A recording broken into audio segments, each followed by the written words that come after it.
Feels like we could just do the whole show right now. Let's just do it. Welcome to the VIP. How are you all? Very excited to be in your very windy city. But I still like it. I walked around today. I could live here. I could live in Chicago. I really could. What's that?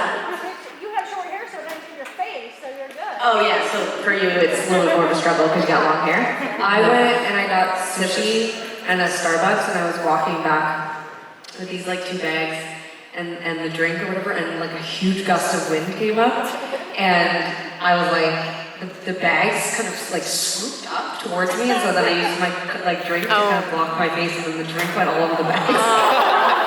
And these people walking by started laughing. I was like, in the beginning of a sitcom. It's very like a Chicago moment. But well, we're very excited to be doing VIP. Very excited that we're playing here in Chicago and to be back on tour. I've been a little under the weather, but we're gonna do some Q&A now. Yeah, so it's been interesting on this little VIP tour. We've tried all kinds of VIP stuff. We've done, just Private room, lap dances. This feels like the right thing for post-pandemic. But one of the things that we've really liked is that people are given the opportunity to send their questions in advance. And I don't quite either you people don't have any questions for us, or only a few of you had a chance to send in your questions before. I don't know what happened, but normally we get like a booklet and there's a staple involved, and today there was 4 questions on a piece of paper. And there's more of you than normally, so I think something happened. So we're just gonna go back to the old-fashioned way before printer and ink. If you have a question, raise your hand. Raise your hand. That's okay. You right there waving your hand. Yep. My question that I sent in was so bad, and then after I sent it, I was like, holy shit, what? Redemption. We don't even have the piece of paper. Just pretend it never happened. So my question is, my lame question was did you write notes in high school? Hello, I watched the freaking show, of course you did. But my question is, how did your mom pick your names? And have you ever wished that you had each other's name? And can I give you a letter I wrote you we're in high school? Okay, so great questions. How did our mom name us?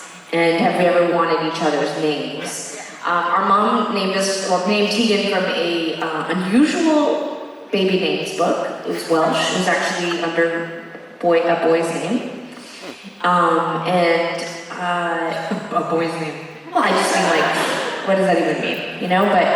But it was the 80s, you guys, so they still did things like that. But my mom was like, she didn't care if it was a boy or a girl's name, she just really liked it.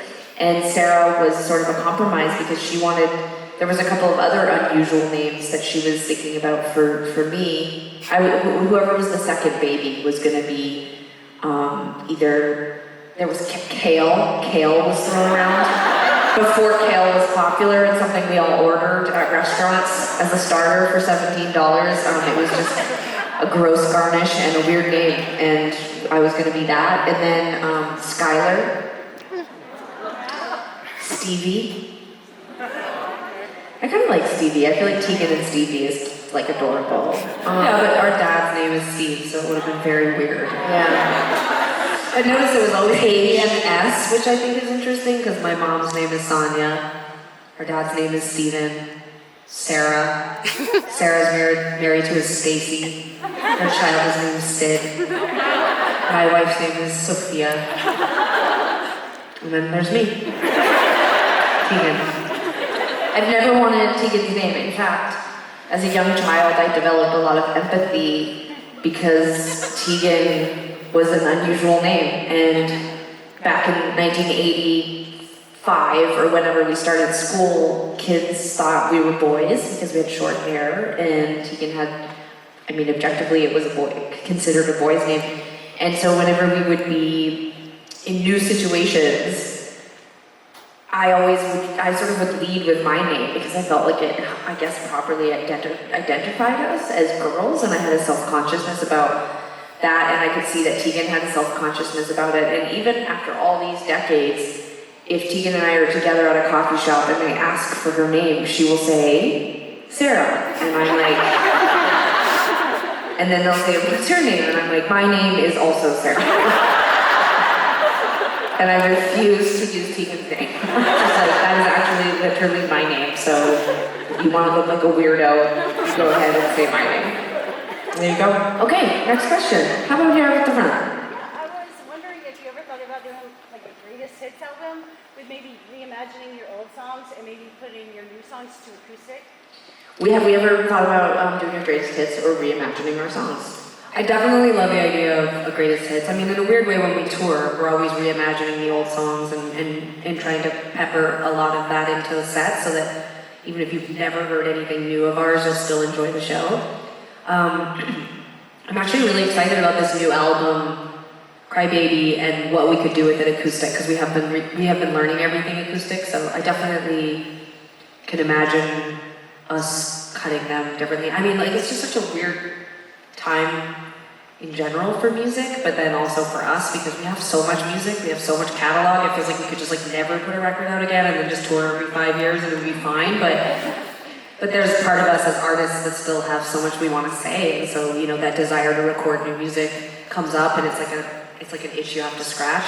But I do really love Crybaby and I love the album itself, but the songs are, I think, really beautiful, and so I think we'll probably explore. I mean, we love reinventing the old stuff and love when you guys love it. So, you know, yeah, it's a great question. Okay, how about In the Stripes? Hi. So you guys are both incredible songwriters, and I know you guys have a lot of respect for what each other writes. But what is your favorite song to perform live with each other's? Ooh.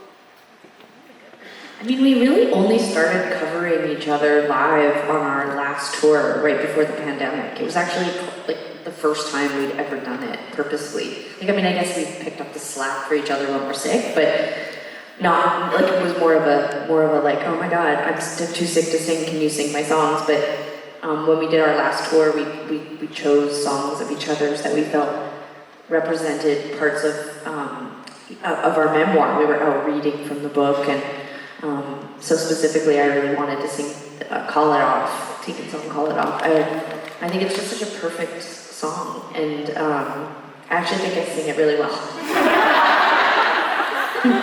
Not all songs fit, you know. Like, there's certain songs of Tegan's that I just don't have. I just sing in such a different way, and I feel like I have such different vocal cords than her when it comes to certain songs. But "Call It Off" I really love. Yeah, I interpreted the question differently. I thought you were asking, like, what songs of Sara's do I enjoy performing on stage, like, with her? Yeah, I thought it was interesting too. Well, I didn't like your question, so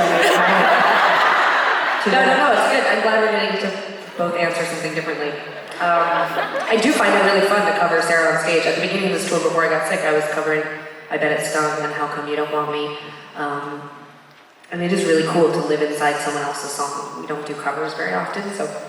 But this tour, it's been so fun just to play the new stuff, specifically like I Can't Grow Up and Yellow of Sara's. I just love. I think they're really amazing songs. I love the arrangements, and yeah, I just feel like Sara is like a really amazing songwriter, and it's fun to be on stage. Like, I have been sick the last couple shows, so I haven't been singing as much, and it's really fun also just to wander around the stage and rock out. Like, I'm like, oh my god, I could totally just be in a band. Like, I don't have to be the singer. Singing sucks. Yeah, but I think that's one of the cool things about being in Tegan and Sara is that everything is ours, but I really do get to be kind of almost like an audience member for half the set, and it's pretty cool. All right, another question. How about in the kind of purple hoodie and denim vest? Great ensemble.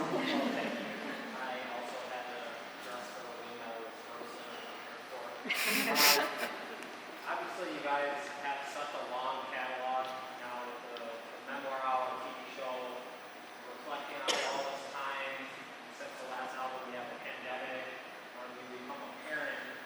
How has that changed the way you approach music you put out? Now, thinking not only touching and it's hard to get raised by your own child. Do you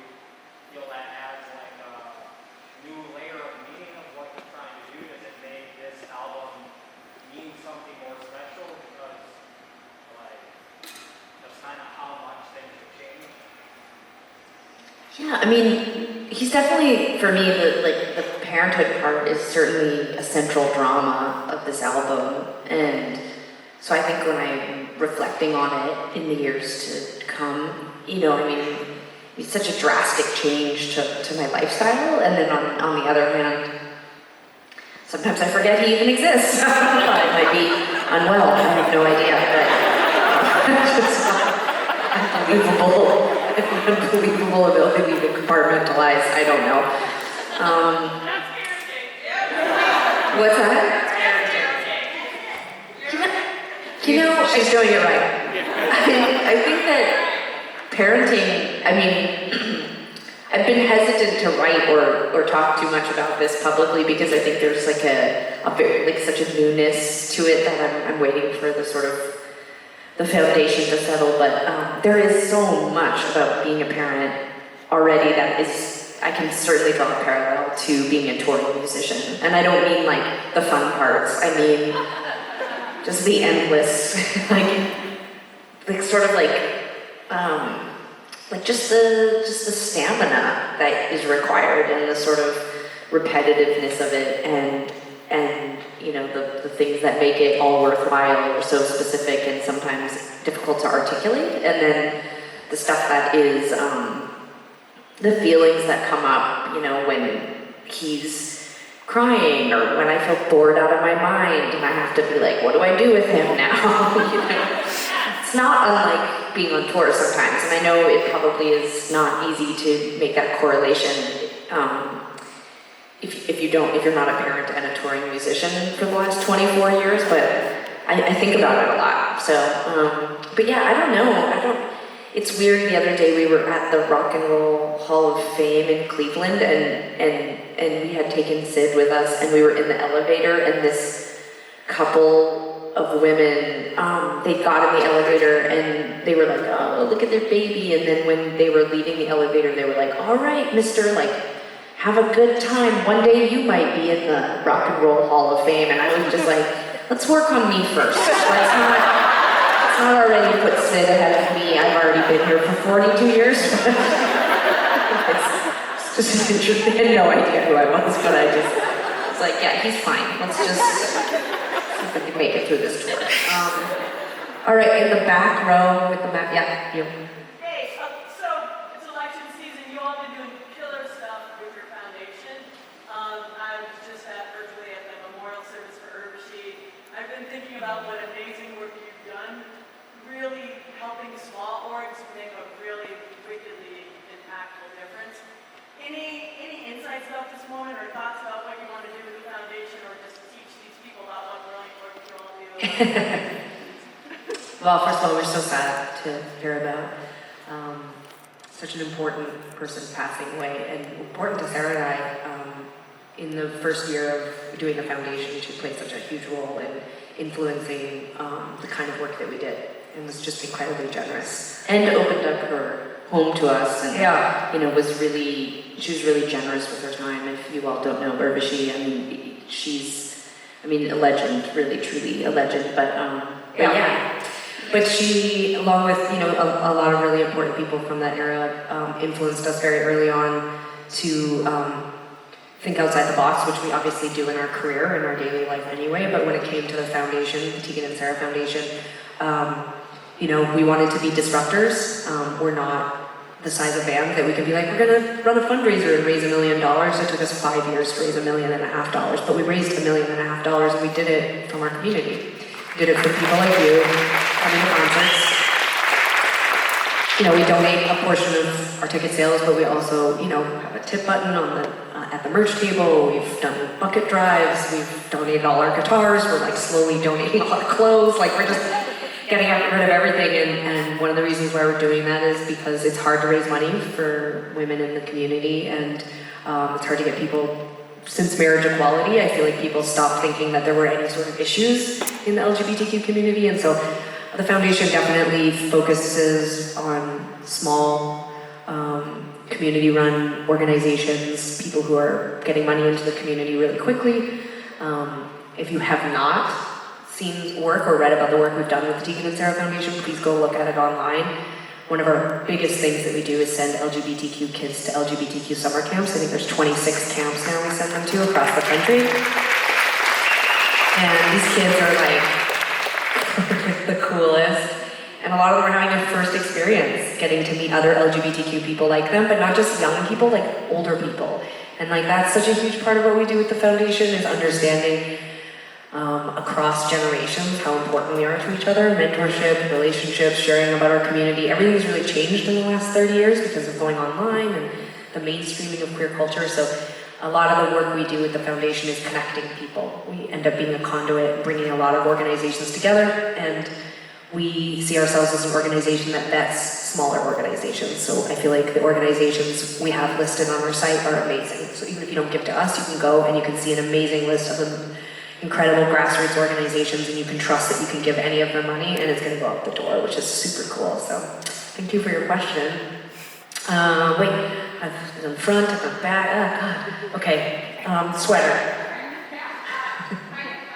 Hi.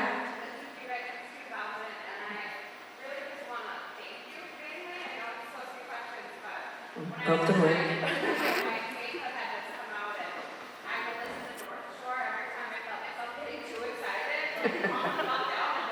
That calmed you down? Interesting.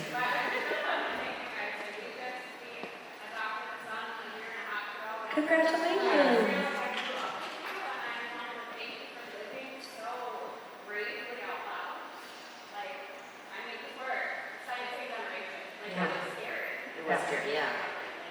Well, congratulations on what sounds like, you know, the family that you've built and the, you know, your own bravery. You know, I thank you for seriously, like, that's a long time. You said 2000?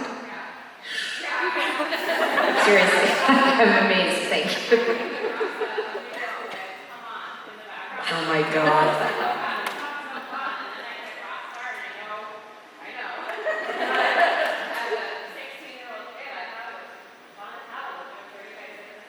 Yeah, that's really awesome. Definitely did. That's so cool. Thank you for sharing your story, and thanks for sticking with us all these years. Appreciate it very much. It means a lot to us. Thank you. Okay, I'm favoring. Okay, yep, in the back. Yep, you. Yep. Okay, so one is a thank you and a hard question, and another follow up a really nice, easy question. Great. Thank you for creating safe space in the South. As someone who grew up in the South, it's a huge thing to me. And also, was it a conscious decision to not have any Southern stops on the store? Like, I admire you guys for, you know, creating better capacity and boundaries and stuff like that, but I do want to ask that question. And the second one is, what activities would bring you the most joy? Okay. So we did a limited run of dates, and yes, huge sections of the country, including all of Canada, where we're from. It was really truly about, you know, we were trying to do. It's not that this is a promo tour, but I mean because there is such a rigorous schedule involved with just not just touring, but releasing of the album and then promoting the television show, which came out the week before our album. So truthfully, we just had to kind of like manage, you know, what we were gonna do, and you know, the bulk of what we'll probably do on this album is gonna happen in spring, summer, and fall of next year. So, and we love touring the South. Love touring the South. Yeah, absolutely love it, and you know, and not to take anything away from the shows that we are doing, but you know, there's also, these are just the places where we can, you know, where we have a really solid fan base, and you know, there's I'm sure people, you all see this all the time, artists talking about the you know, the particularly difficult time that a lot of artists are having, and there's just it's kind of like everything's a bit wonky since the pandemic, and getting tours up and running and venues and availability, and it's really competitive right now. So we also chose you know, a path that we thought would be the most successful for us right now, and yeah. And then what was your second question? What activities would bring you the most joy lately? It's very cliche to say this, but when I sleep 4 hours in succession. And hours meaning like 3. If I can sleep more than 3 hours in succession, I'm like, wow, I feel good. Yeah, I mean, I love to read. when I get in the hotel and light like a fur candle, put on jazz and read in bed. So we're old is basically, my activities are like, did I wake up and none of the bones in my body hurt? Can I walk somewhere? We have 10 minutes, so we should play a couple songs. I think maybe we should, because we're not playing Call It Off tonight in the set, and I mentioned it, I think we should play Call It Off.